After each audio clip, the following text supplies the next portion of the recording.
from the truck. We are on our way to a boat tour that's put on by the Flamingo Adventures here in the national park. It's called, we're doing the there's two different kinds of boat tours. There's one that's in the marina itself. I think they call it the Florida Trail, maybe it's what it's called. And then one called the Backcountry tour. So we're doing the Backcountry tour. This is the most popular tour. So I figured why not. Same price as the other one. They're both 90 minutes long. $48 for adults, $24 for children over the age of 2 or 3. They say it's a great opportunity to see a lot of wildlife. So hopefully we'll see some gators, maybe some more crocs, manatees. It's a chilly day, so we'll see if anything things might be hiding under the water, of course. And it's a cloudy day, but we'll see what happens. It's about 34 miles from the campground. It's about a half an hour trip down to the end of the end of the Everglades, and they tell you to be there about a half hour early, so we're pretty much right on time. Yeah, so we're looking forward to boat ride today. It's, like I said, a little chilly, so we have our hoodies on.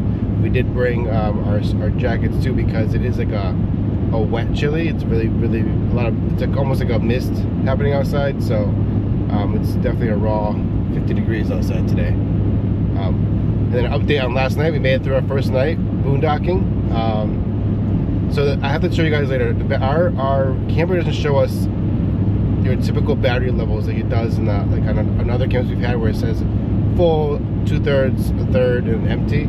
It shows you by the voltage only on the app too, which is something that I think I questioned why Jayco did it that way, but I think it's something they also questioned why it was that way. So I've heard that they've upgraded it since then, which is great. But I'll show you guys later on when I'll do a screenshot of my phone so you guys can see what I'm talking about.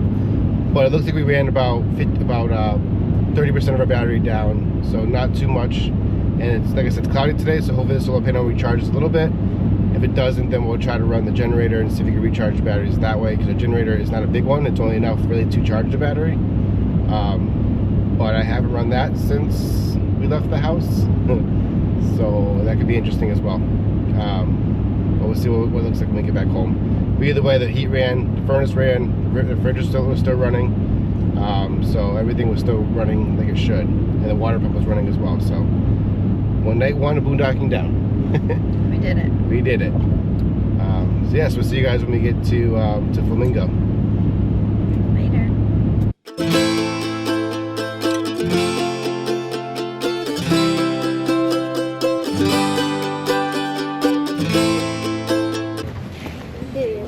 Yeah. That's really big. It just keeps coming. So it's Fred? Yeah, if you see the little white kind of scars on his nose, by his size and those little scars, we know that this is Fred. He is probably over 50 years old. This is an older crocodile. He's been here for decades and decades. And this is his territory. So we're in his territory right now here in the marina.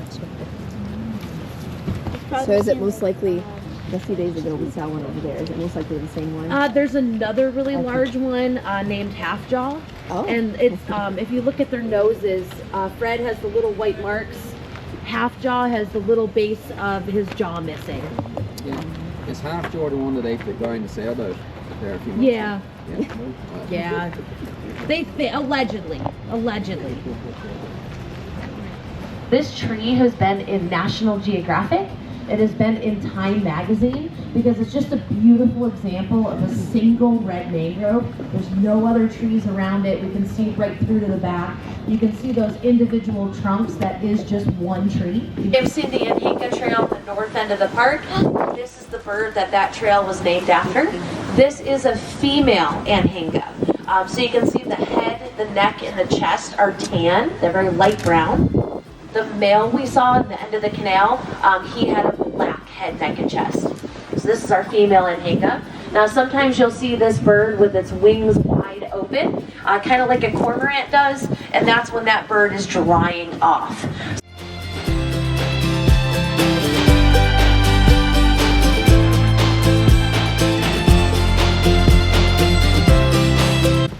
Alright, so that boat ride was pretty cool. What do you guys think?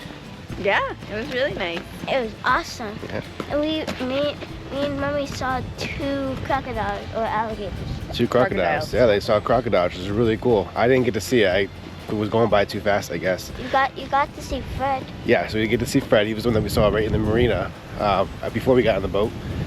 And we saw it yesterday. We learned the one we saw yesterday. His name was Half-Jaw, right? Half-Jaw? Half jaw? Half jaw. Yeah. Half-Jaw. So there's 2 different ones. I'm not sure if it was half jaw or half ton. Half-Jaw. So there's one that's on the marina side and one on the bay side. So the one on the bay side is Half-Jaw. The one on the marina side is Fred. Fred. Nicknamed his short for Freddy Krueger, which is pretty cool. And he was a little bit bigger. He's a little wider, probably about as long as the other one though. So that was really cool. And lots of birds. Lots of birds. Lots of information about all the trees. Yeah. As you saw. Yeah. So really cool. Definitely worth it. It was kind of like a whale watch. You're not really guaranteed to see a whole bunch, but you see what you see, and I think you saw a good amount. I think it was a good ride, for sure. Good 90 minutes. So now we're headed to the visitor center so Jackson can get his Junior Ranger, and then probably find something to eat after that, I guess. Yeah. I'm very hungry. Yeah, I'm hungry too. All right. Your first canoe. Yeah.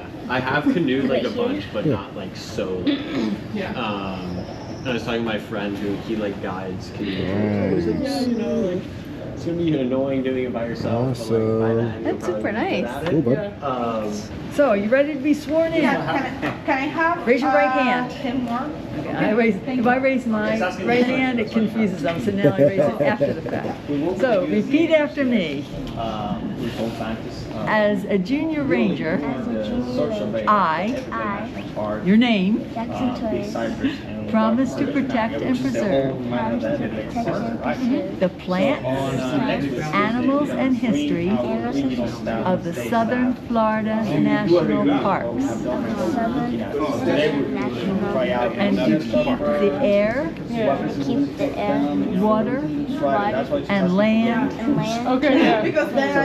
I will share what I have learned about national parks with others, and will continue to explore I wish I could give you a background story. and conserve these national treasures. Congratulations, you are now an official ranger. We were the last to have them. That was like 2 weeks ago.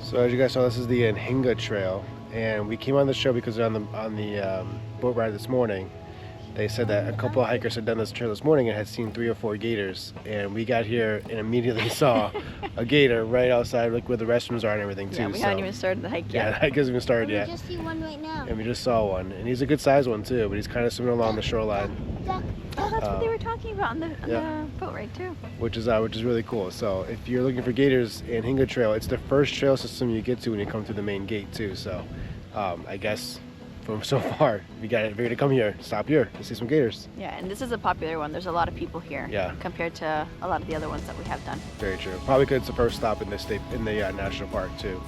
But we're gonna continue on the trail and see what else we can see. It's still there. Yeah, he's still on top of it over there. Swimming. You're eerily swimming away from us, thank goodness, away and not towards us. Yes. Oh, he was swimming towards us earlier. Yeah, he was. Oh, look right here, look.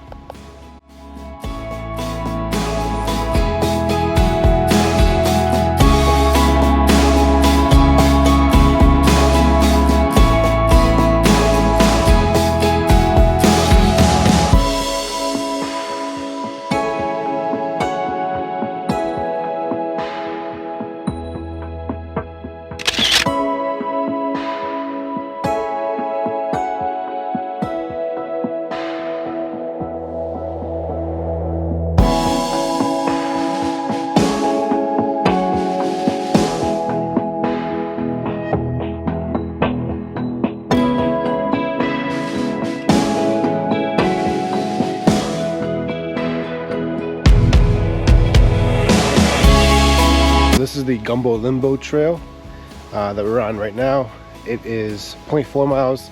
The other one says 0.8 miles. I don't know if it was really that long, but we did see 2 gators while we were out there. Lots of birds, of course. I'm not sure we're going to see in here, but so far, again, like walking into a different landscape and just a jungle on this side. It's really cool. So let's check it out. And it's all paved, it looks like, for the whole time. So looking pretty cool so far.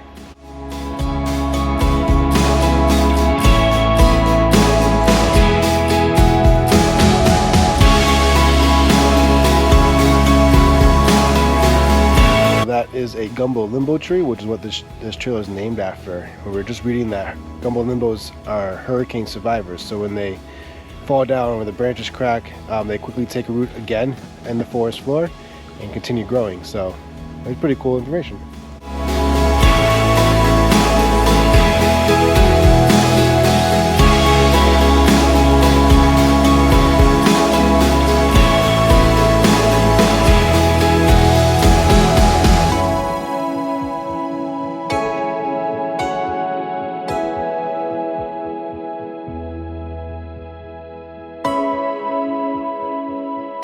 Back in the truck.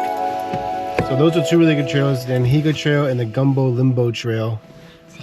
Both 100% worth it, I think. I think I've said that about every trail we've done so far. But I really think so. I mean, I think because they're not like tough in length or in obviously there's no elevation here in the southern Florida. They're all either boardwalk or they're paved. There's been no dirt trails that we've done so far, right? They've either been boardwalks or paved. Yeah.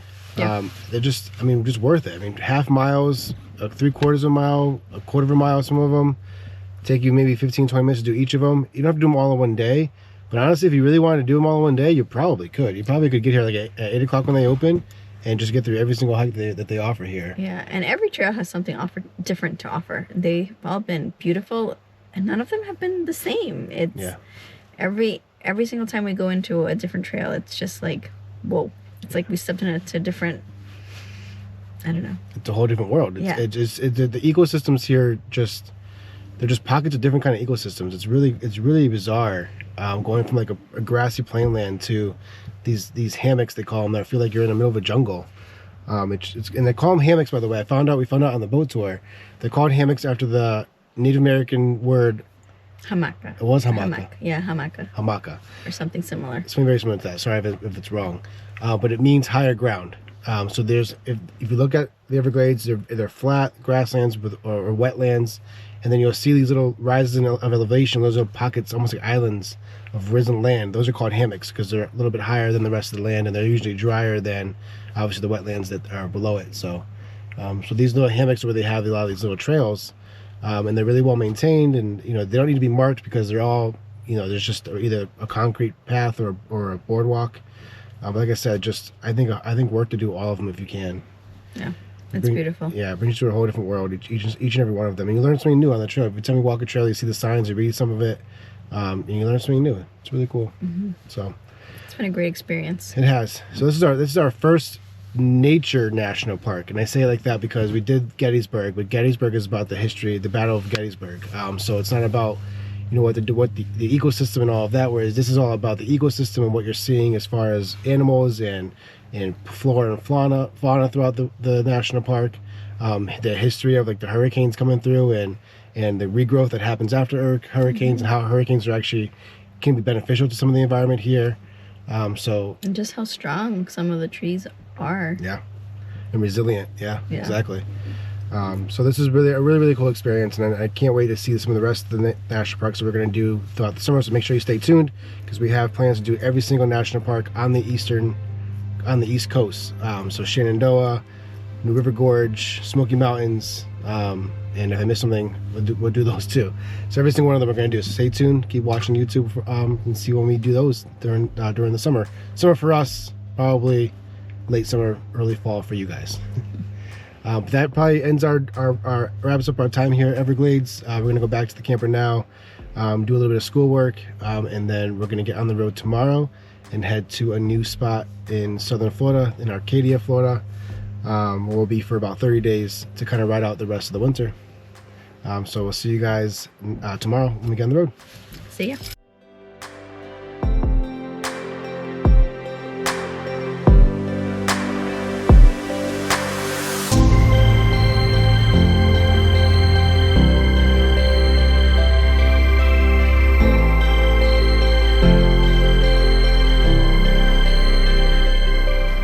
guys. So today is a travel day again. So today our time at the Everglades is over. So we're gonna get on the road. We're gonna head to Arcadia, Florida, where we'll be for 30 days.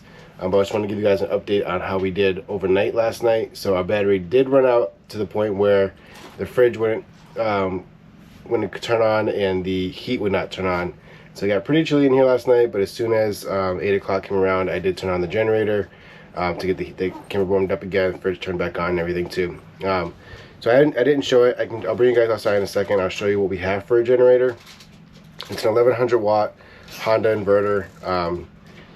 So it's not powerful enough to really run ACs or anything like that, but it is enough to run to recharge the batteries and to run whatever is running on the 12-volt system anyway. So we already had it, so I didn't go out and buy a new one. I just one of those things where you see what you have works first, and then if you need to upgrade from there, then you can. But since we had it, might as well try to use it. And for the most part, I think it works great. I think get the heat going, the fridge going, the lights obviously work too. You know, I think it's worth it. I think it's a good thing to have. If you were gonna do this boondocking in the middle of the summer, yeah, then I'd recommend getting a bigger generator so you can actually run your AC on it. But for this kind of camping, for this kind of boondocking at this time of year, the 1100 watt was really all we needed. So bring you guys out there so you can see that, and then we're gonna get hooked up and get on the road. So see you guys out there. See ya.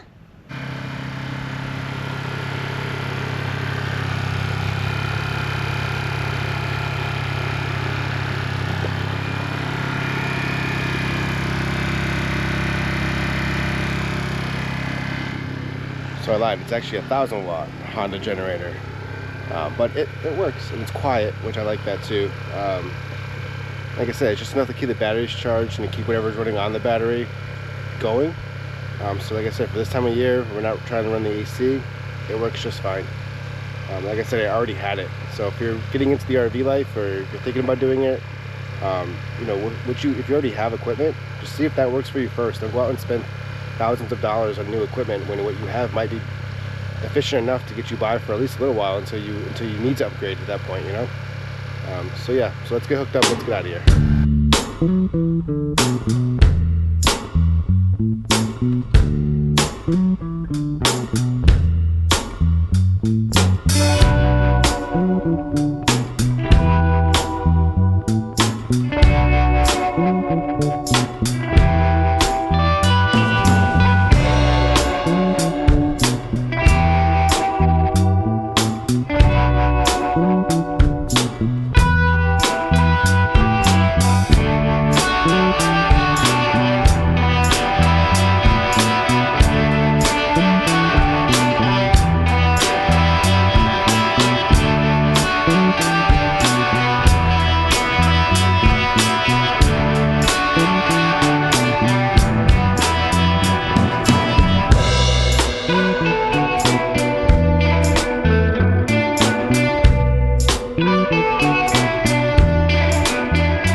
Hey guys, so it is obviously the next day. So we got to Little Willie's RV Resort here in Arcadia, Florida. Pretty easy drive. It took us about 4.5 hours with a half-hour stop for fuel. Interesting story about the fuel. So you guys know that we drive a gas truck, a gas F250. So we cannot obviously use the diesel lanes because they're for diesel, or truck lanes because they're for diesel. So we have to go into regular gas station sides with the cars and everybody else. And this was a pilot, so I figured usually when we go to a pilot, they even the gasoline sides are still big enough and wide enough for us to maneuver in and out of the gas station. This one was not only small, but it was also busy, and people were blocking. There was another person who driving a gas truck pulling a car hauler. He kind of took up the only lane you can kind of get around, you know, use that to kind of get around the gas pumps. He took that up. Everybody was at a gas pump. The one that opened up was kind of like in the middle, and then there was people. It wasn't wide enough for me to make the turn into it, plus get the trailer in. So it was a whole thing. Jasmine had to get out and kind of stop people, and we had to get people move for us so we can finally get into the gas pump and back up and only take out, you know, the 2 pumps and keep everybody else open. And then getting out was kind of just as difficult because people were kind of trying to come in, and while we were trying to maneuver our way around. And So it was the first time that we've had an issue with getting gas with the trailer attached. You guys know I try not to get gas, but when we're traveling, you know, if we're going 300 miles, we're going to end up getting gas at some point. I don't like to go below a half a tank or even I've gone as low as a quarter tank left. And I don't like getting that low when we're pulling the trailer. So I try to make our stops about when we get about halfway. But this one was difficult and a little stressful. So I was gonna be doing great content for you guys to see how we had to do it. But in that situation, we were kind of just stressed out and trying to get out of people's way, trying to get gas, and just trying to get back on the road. So that was an interesting story. But other than that, it was a great drive day. All back roads, country roads, no interstates at all. So it was a nice drive day overall. So I hope you all enjoyed the national park, the Everglades National Park, as much as we enjoyed it, as much as we enjoyed bringing it to you. Like I said, it was our first real national park that was all about nature and preserving the environment and all about the ecosystem that it's in. And it was a great experience. The campground was absolutely amazing. Can't wait to go back. Can't wait to go visit the other national parks. Like I said, keep following along because we're going to go visit the other ones here on the East Coast. We're not really sure what we're going to be getting into while we're here in Arcadia. So we're about a half an hour from Port Charlotte, about the same amount to Fort Myers, to Fort Myers, and about an hour and a half from Tampa. We are going to be staying in Tampa later on this winter before we get on the road and head out of Florida altogether. But we don't know what we're going to be doing over here. There's a few state parks around here to explore. There's some farms to go to, some citrus farms, which is funny because back home we go apple picking and pumpkin picking, but here in Florida you go orange picking and lemon picking apparently. So excited to kind of check that out too. But other than that, we really don't know what we're going to be doing, but just follow along, see what we get into. I'm sure we'll find something cool to explore, and can't wait to bring you guys along with us. So until next time, God bless, stay safe.